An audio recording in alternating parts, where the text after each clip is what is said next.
IAS ने मंत्री से कहा, साहब बिहार का पुल भी उड़। मंत्री को आया गुस्सा, आईएएस से कहा, आप आईएएस है या पैजामा, पुल भी कहीं उड़ता है क्या? नितिन गडकरी ने जो कहानी सुनाई वो कहती है अधिकारी कैसे मूर्ख बनाते होंगे।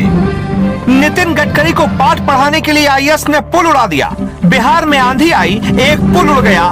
मंत्री ने पूछा पुल कैसे गिरा, अधिकारी ने कहा आंधी तूफान में उड़ गया। नितिन गडकरी का दिमाग घूम गया। अधिकारी हमारे देश में नेताओं को ऐसे ही पाठ पढ़ाते हैं, लेकिन ये आईएएस ये भूल गया कि ये नितिन गडकरी हैं, इनको घुमाने वाला ही घूम जाएगा। दरअसल बिहार के सुल्तानगंज में 2014 से करीब 1800 करोड़ की लागत से एक पुल बन रहा है। पुल का निर्माण 2019 में ही हो जाना था, लेकिन नहीं हो पाया।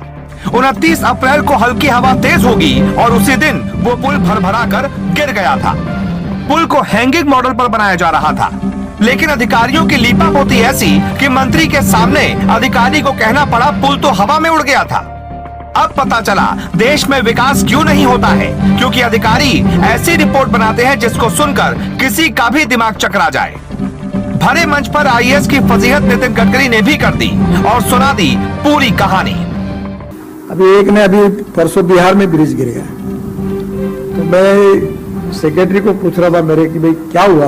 नहीं, हवा धुंध आई और ब्रिज गिर गया। मैंने बोला तुम आईएएस ऑफिसर हो, ऐसी बातों पे विश्वास रखते हो कि हवा धुंध से ब्रिज गिर गया?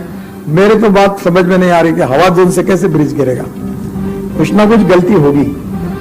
तो मुझे लगता है कि अभी परफेक्शन के तरफ जाते समय without compromise with the quality, using of low cost material but best quality को तैयार करना, इस पर ही आपका इंपॉर्टेंट रोल है। हवा में पुल उड़ाने वाले अधिकारी का नाम तो नितिन गडकरी ने नहीं बताया, लेकिन ये तय है कि वो सचिव लेवल के यानी सीनियर आईएएस अधिकारी होंगे। फिलहाल मोदी सरकार में अगर किसी मंत्री का काम बोल रहा है तो वो है नितिन गडकरी, जो जनता से बार बार वादा कर रहे हैं कि सड़क अमेरिका की तरह होगी। गडकरी के बेबाक अंदाज से महाराष्ट्र ही नहीं देश भर के लोग परिचित हैं। उनके संबोधन लिखे लिखाए नहीं, दिल से सीधे निकले शब्द होते हैं। शायद इसीलिए वो महफिल में आखिरी छोर पर बैठे शख्स को भी अपना मुरीद बना लेते हैं।